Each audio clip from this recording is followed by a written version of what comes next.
Hey guys, buat kalian yang pertama kali datang ke channel ini atau channel Friends with Blockchain, di sini kita bakalan ngomongin tentang teknologi blockchain ya, berfokus pada teknologi blockchain, bukan cuma kripto-kripto doang gitu. Tapi kita akan bahas sedikit tentang kripto, tetapi lebih berfokus pada teknologi blockchain ya. Kali ini kita bakal ngobrol langsung dengan pakar dari teknologi blockchain, yaitu blockchain developer langsung dari Hara, yaitu adalah perusahaan blockchain yang berfokus pada agrikultur. Penasaran? Stay tune ya.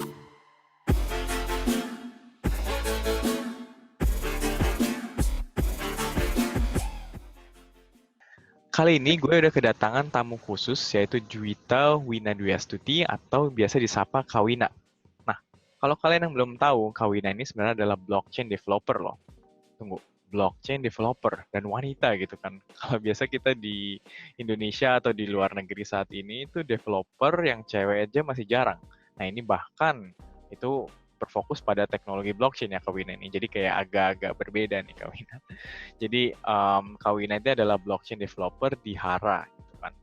Jadi kita langsung sapa aja kali Kak Wina ini. Halo Kak Wina, selamat Halo malam. John, Thank you banget nih udah malam. ngeluangin waktunya kan untuk bisa ada di FWB gitu kan.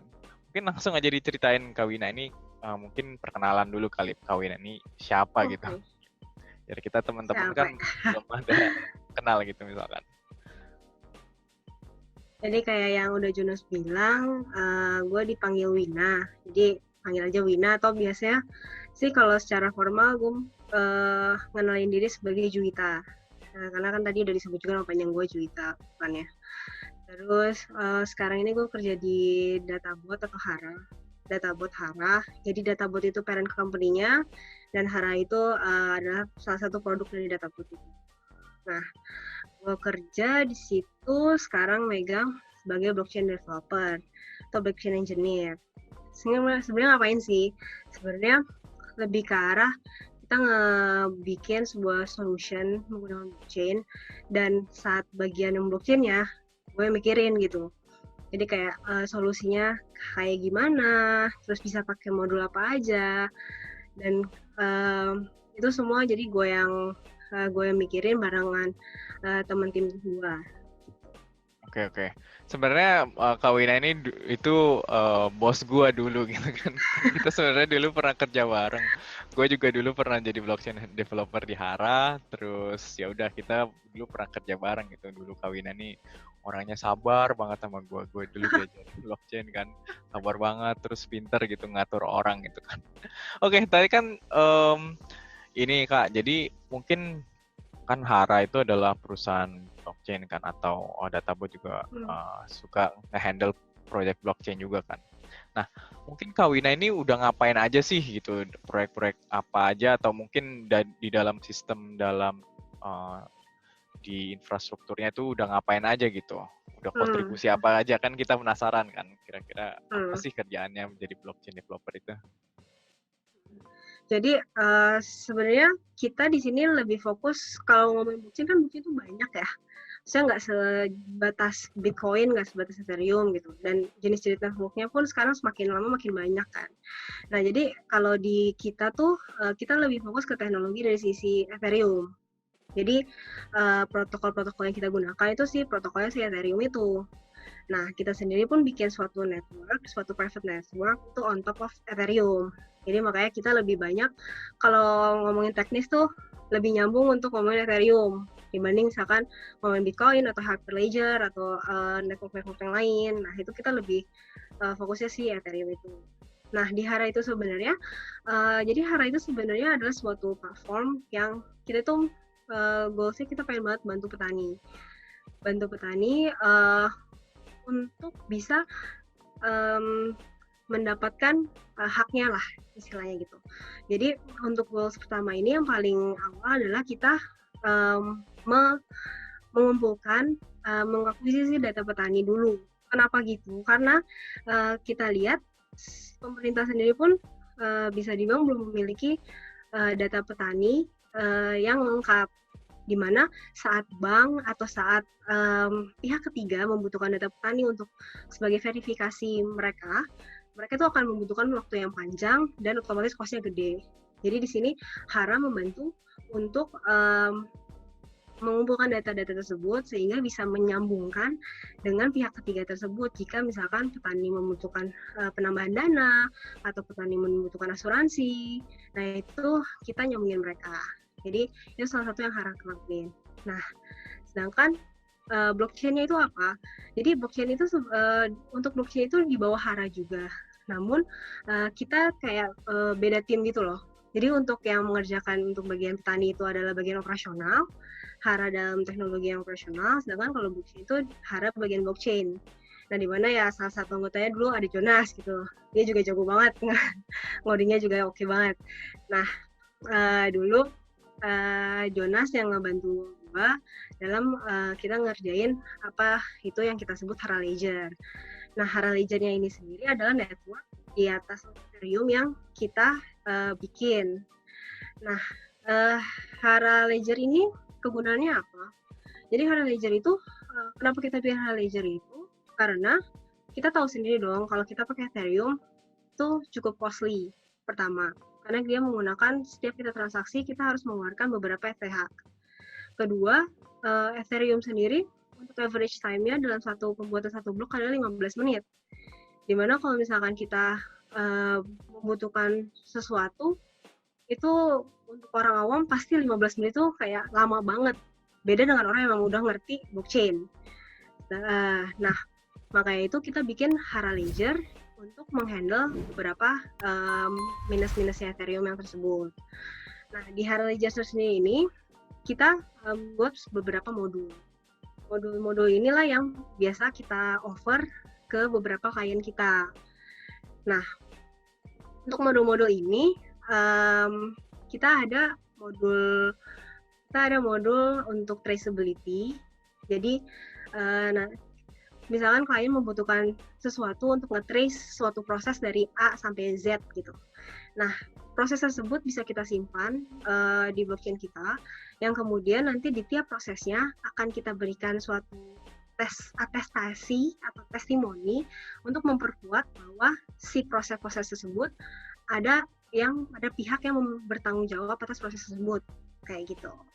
Nah, itu sih yang modul yang mungkin yang paling gampang ku ceritain ke orang-orang tentang apa yang kita kerjain. Oke. Nah, tapi tadi di Hara kan katanya ada Ethereum network nih. Katanya ada private network sendiri, Hara Ledger kan. Nah, pasti ada smart contract-nya dong. Berarti kan itu pakai apa tuh? Solidity, terus smart contract-nya kira-kira ada apa aja sih di dalam Hara itu? Kira-kira yang paling dasar aja lah, Kak. Kita kan masih awam lah gitu.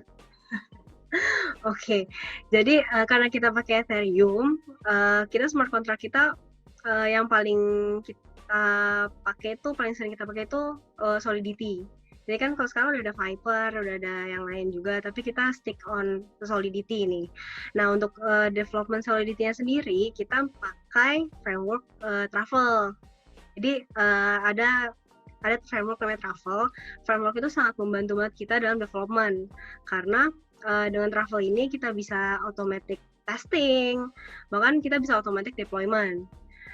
Nah, karena suatu smart contract itu kalau udah di deploy itu gak bisa maksudnya bukan gak bisa, tapi kalau mau memperbaruinya kita mau nggak mau biasanya deploy lagi, jadi sebisa mungkin kita ngetes kontrak tersebut sebelum kita rilis. Nah, jadi Truffle itu akan membantu kita. Truffle test itu akan sangat membantu kita dalam testingnya dulu, lalu kita bisa ngedebug dan segala macam. Jadi Truffle itu kayak paket komplitnya kita buat development. Tapi kalau misalkan kita untuk testing aja, kita bisa pakai yang namanya Remix IDE. Remix IDE itu kita nggak butuh install apa-apa di laptop kita. Jadi kalau pakai Remix kita tinggal kalian googling aja Remix gitu. Remixnya tapi Remix Ethereum ya. Remix ntar langsung yang DJ lagi yang keluar yang remix lagu. Karena ya kalau nge-search cuma remix, yang akan keluar ntar malah remix lagu. Okay. Remix Ethereum guys, ingat bukan remix dong. Oke. Ntar bukanya itu platform video lagi. Iya. Lagu. Nah, di remix ini kita tinggal ya kayak ngoding online aja. kita bisa nyoba-nyoba, dia udah nyediain compilernya, dia udah nyediain kalau kita mau deploy secara lokal, kita mau deploy connect ke wallet kita yang ada di browser kita. Nah itu enak banget deh pokoknya kalau pakai Remix. Jadi personally kalau lagi testing aja biasanya pakai Remix. Cuma kalau untuk development yang emang akan dibutuhkan nantinya, gue pakai Travel. Nah, terus apa sih smart contract yang kita udah bikin? Nah, yang paling mungkin gue kasih contoh yang orang-orang lebih kenal kali ya. Yang salah satunya ERC20. Kita pernah bikin suatu smart contract dengan ERC20. Lalu kita juga bikin kita ngemodifikasi suatu Ethereum name service atau kita sebutnya INS. Nah, kalau yang belum tahu INS itu apa, INS itu semacam kayak DNS tapi punyanya bagian Ethereum gitu. Jadi kalau DNS kan dia nge-convert suatu IP menjadi domain kita www.google.com, www.fwb. Nah, itu DNS.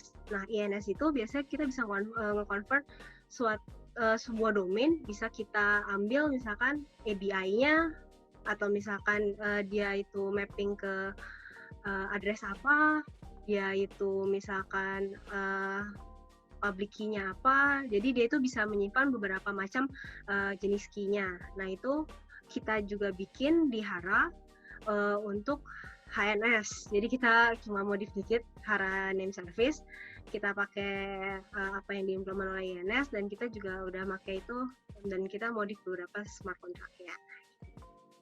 Oke, jadi sebenarnya si INS atau HNS ini ngegampangin berarti ya, misalkan address kan biasa jelek kayak OX, A, B, C, D, E, F, G, panjang banget kan. Nah, kalau pakai INS atau HNS tuh bisa jadi semacam kayak URL gitu kali ya, kayak ya, misalkan jonas.wallet.eth gitu misalkan. Kan jadi lebih gampang itu pas ngetiknya misalkan di wallet gitu kalau kita mau ngirim uang dan sebagainya gitu kali ya. Tapi sebenarnya nggak sebatas itu ya, untuk katanya bisa untuk ABI, bisa untuk nyimpen public key dan lain sebagainya gitu kan. Oke. Nah, jadi kan berarti KW ini sering dong berarti ngoding smart contract, ya kan? Iya. Dibantu Jonas dong apalagi dulu.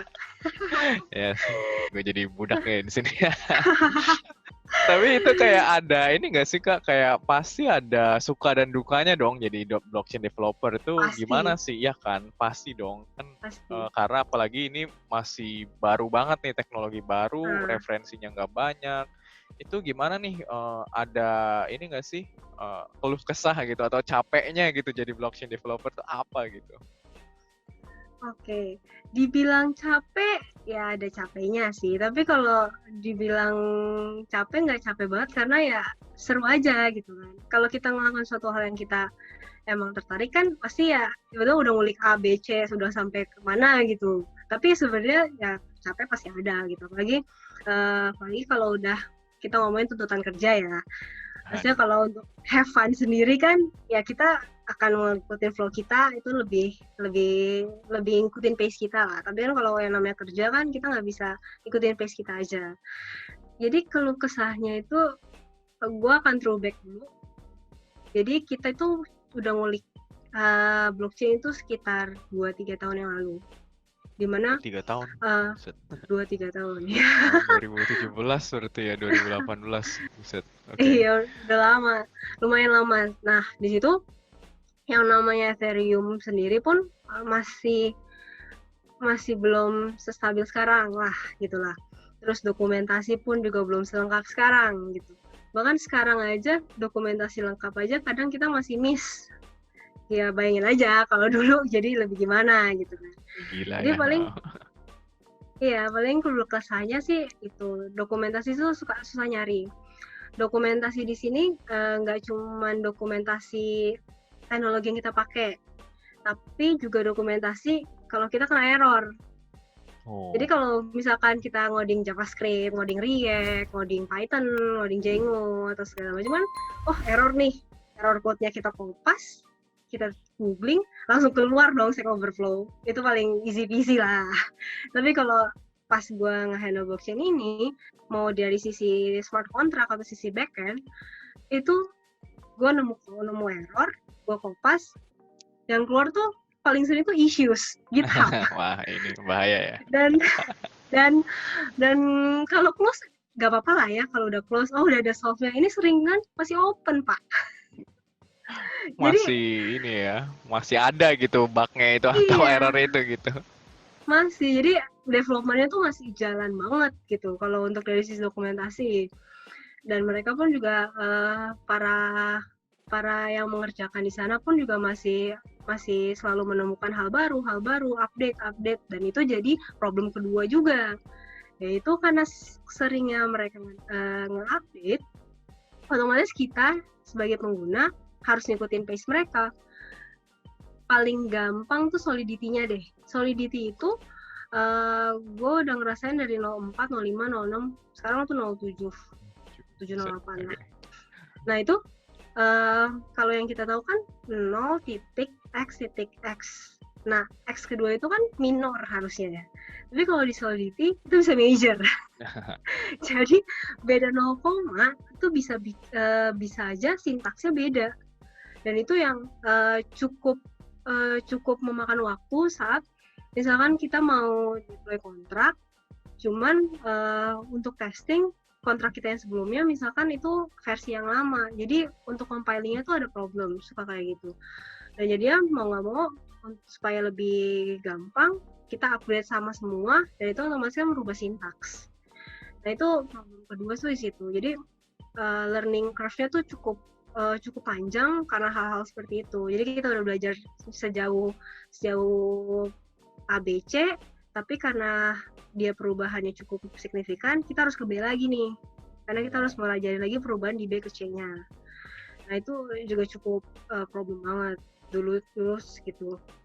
Cuman sekarang sih yang gue lihat udah cukup lebih stabil sih, dan kalau kita mau belajar Solidity, terutama Solidity, itu pun juga udah mulai banyak blog-blog yang buat ngejelasin, udah banyak platform online course juga udah mulai banyak. Nah pas dulu itu ingat banget gue pas awal-awal disuruh ngulik blockchain, gue nge-search dari beberapa online course, itu tuh paling Ethereum, paling cuma nemu 2-3.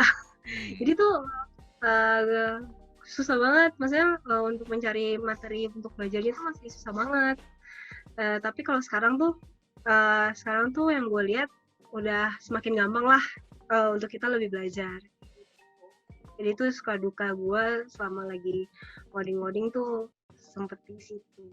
Mungkin dari arah, jadi lebih ke arah versioning kali ya yang buat yang kedua itu ya. Jadi versioningnya berubah terus karena cepet banget kan perubahannya. Terus jadi kita mau belajarnya juga ngos-ngosan juga gitu kan. Iya. Udah ada bug gak ketemu, terus tiba-tiba udah ada update lagi ya kan. Betul. Oke. Tapi kalau misalkan jadi blockchain developer itu kan kita harus konekin juga kan dari back end ke front end terus ke blockchain-nya juga gitu kan. Ini itu ribet nggak sih Kak sebenarnya dari Solidity ke front end misalkan, atau dari Solidity back end front end gitu? Itu ribet nggak sih sebenarnya? Ribet atau enggak? Jadi good news from Travel itu jadi dia udah ngasih kayak semacam solution buat kita nyoba dari depan ke belakangnya gitu. Jadi Travel itu untuk dari sisi smart contract-nya, terus dia itu juga punya kayak Drizzle, dia juga punya Ganache untuk kita nyoba secara lokal. Jadi itu kalau emang kamu mau end to end nyoba blockchain, misalnya dari smart contract sampai depan, coba aja ngulik Travel tuh udah cukup merepresan lo buat nyoba dari depan sampai belakang. Cuman kalau misalkan lo maunya manual, paling kuncinya biasanya tuh kalau di smart contract kuncinya di Solidity-nya. Kalau untuk di backend tuh kuncinya adalah di Web3. Jadi kita kenalan sama suatu library namanya Web3. Web3 ini ada di Python sama ada di JavaScript. Kebetulan gue pakainya JavaScript. Nah, Web3 ini udah ngebantu kita banget untuk kita berkoneksi ke si smart contract. Jadi kita tinggal connect aja, semacam kita kayak pakai database aja, library database. Kita tinggal connect ke hostnya, kita mau connect ke siapa, misalkan mau connect ke Ethereum, mau connect ke Bitcoin atau mau connect ke hard ledger. Nah, itu kita tinggal connect aja mau kemana. Nah, habis itu di situ kita mau ngapain? Oh, kita mau interaksi ke suatu kontrak atau kita mau deploy kontrak. Nah, itu kita bisa banget pakai si Web3 itu. Nah, sedangkan untuk bagian front end itu sebenarnya untuk ngenampilin suatu blockchain atau blockchain itu sebenarnya nggak terlalu beda jauh karena kan koneksinya udah di-handle oleh si API. Front end tetap tugasnya manggil aja API. Cuma paling challenge-nya adalah kalau misalkan suatu transaksi kita kan pasti harus punya waktu tunggu dong. Nah, berarti front end harus pinter-pinter tuh gimana caranya dia biar nge-handle si waktu tunggunya tersebut. Misalkan dia UX-nya tuh harus pinter lah gimana Jadi supaya usernya nggak orang bosen ya nungguin gitu berapa detik. Oke. Iya, jadi nggak bosen nungguin. Jadi misalkan apakah dan si user tahu kalau ini tuh sebenarnya lagi loading, nggak lagi error gitu kan. Bisa kalau lama kan, ini kenapa gitu. Langsung diklik gitu dan mau nanti malah banyak banget malah transaksinya ya. Iya. Oke, jadi kayak menarik banget nih Kak Wina. Kalau misalkan tadi kan ada Ganas, ada Travel, ada Solidity. Ini kan sebenarnya platform-platform atau bahasa-bahasa yang mungkin kita itu belum pernah terlalu banyak dengar gitu. Tapi jadi ada tips and tricks nggak sih untuk kita yang mau belajar nih, misalkan teman-teman FWB itu mau belajar gitu kan, mau belajar tentang jadi blockchain developer tuh gimana caranya, itu ada nggak sih tips and triknya gitu? Tips and triknya, jadi pertama kalau untuk sisi smart contract itu Solidity itu base-nya itu mirip banget sama TypeScript. Dimana TypeScript itu mirip banget sama JavaScript. Jadi kalau misalkan untuk kalian yang udah punya basicnya JavaScript, Node.js, harusnya bisa banget pelan-pelan buat ngertiin Solidity lebih mudah. Itu untuk sisi smart contract-nya. Sedangkan kalau dari sisi backend-nya, pakai bahasa yang kalian kuasain. Misalkan kalian kuasainya Python, ya udah coba dulu aja di Web3 Python. Atau misalkan kalian biasa di JavaScript Node.js, ya udah cari aja Web3 Node.js. Atau misalkan ada bahasa lain, coba aja googling dulu. Siapa tahu Web3 udah ada di Go atau ada di yang lain gitu. Jangan kalian mempersulit diri aja gitu. Jadi pakai yang emang senyaman kalian. Terus kalau dari front end, ya sering-sering aja ngobrol sama backend sama sama blockchain developernya. Ini gimana sih, maksudnya kayak gue harus handle-nya kayak gimana. Jadi kayak gitu sih kalau misalkan emang mau belajar keseluruhannya. Dan paling kalau emang mau belajar, ini nggak berlaku cuma untuk dari sisi blockchain. Jadi tetap ini berlaku untuk semuanya. Kalian harus tetap kenalin diri kalian. Kalian tuh lebih efektif belajar kayak gimana sih? Kan nggak mungkin dong ternyata orang yang belajarnya lebih efektif langsung hands on, tapi gue saranin lo nonton video ini, mungkin dong. Nah itu dari kalian aja, kalian lebih cocoknya cara belajar yang gimana. Kalau misalnya cara belajarnya kalian lebih cocok nonton video, coba aja online platform, cari yang gratis dulu aja lah, atau YouTube sekarang juga udah banyak banget kan. Jonas sendiri sebagai FWB, berong sih ya, FWB. FWB sendiri udah ngebantu kita buat belajar kan. Dan untuk tutorial yang secara teknis lain pun juga udah mulai banyak di YouTube atau di platform video lainnya. Atau kalian lebih suka hands on. Nah, hands on pun juga banyak. Jonas sering banget menyebut crypto zombies ya. Oh iya. Nah, crypto zombies pun juga kalian bisa ngertiin buat dari dasar-dasar smart contract, dari misalkan tipe data, misalkan sintaks untuk nge-define smart contract itu kayak gimana, terus bikin fungsinya kayak gimana. Nah, itu bisa banget kalian nyoba crypto zombies atau beberapa cara belajar yang lain. Atau misalkan, oh, gue lebih suka langsung ada case. Ya udah, cari aja masalah. Cari aja sekitar lo ada masalah apa. Iya, masalah. Oh masalahnya A, ya udah coba aja pikir masalah bisa di solve pakai blockchain nggak? Ya udah kalau bisa coba aja kita bikin smart contract-nya. Jadi tetap aja kalau misalnya untuk belajar kita balik lagi ke diri kita masing-masing. Oh, sama terakhir, orang-orang atau developer di luar sana yang ngerjain blockchain tuh baik-baik banget. Jadi kalian jangan malu. Misalkan kalian emang bingung dan stuck, kalian coba aja kayak Ethereum atau Truffle tuh mereka punya semacam chat platformnya dan kalian bisa nanya ke sana. Dan mereka pun akan dengan senang hati menjawab kalian. Jadi kita jangan malu kita nggak tahu, tapi kita coba cari tahu. Dan kalau misalkan ada expert yang membantu ya why not gitu. Siapa tahu ilmu kita jadi nambah dan akhirnya kita terus berkembang. Jadi itu yang terakhir dari gua untuk tips and trick kalau misalkan kita mau belajar untuk menjadi blockchain developer lagi. Oke, sebenarnya yang penting ya kita belajar aja gitu ya, tergantung dari kita maunya, lewat mana nih kita belajarnya. Kalau lewat video bisa, dari hands-on bisa, atau kayak gimana langsung kasus gitu kan. Oke. Wah, thank you banget nih Kak Wina dari inspirasinya nih, kan kita udah ngobrol-ngobrol singkat lah, ini kan baru dasarnya banget gitu. Tapi thank you banget Kak Wina udah datang, udah sharing ilmu dengan kita semua di FWB kali ini. Dan ya tadi, mungkin sebenarnya jadi blockchain developer ya pasti ada tantangannya lah ya, nggak mungkin kan semuanya mulus kan.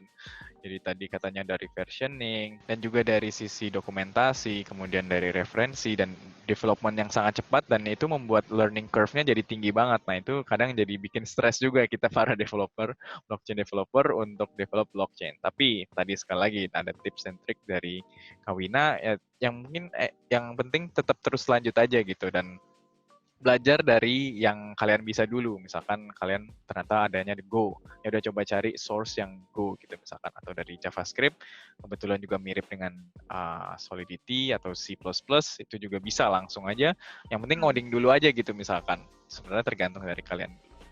Oke, mungkin sekian dulu video tentang gimana sih rasanya jadi blockchain developer, atau capeknya, atau keluh kesahnya, dan tips and trick langsung dari blockchain developer, yaitu Kawina. Terima kasih juga Kawina udah datang. Okay, see you in the next video. Bye.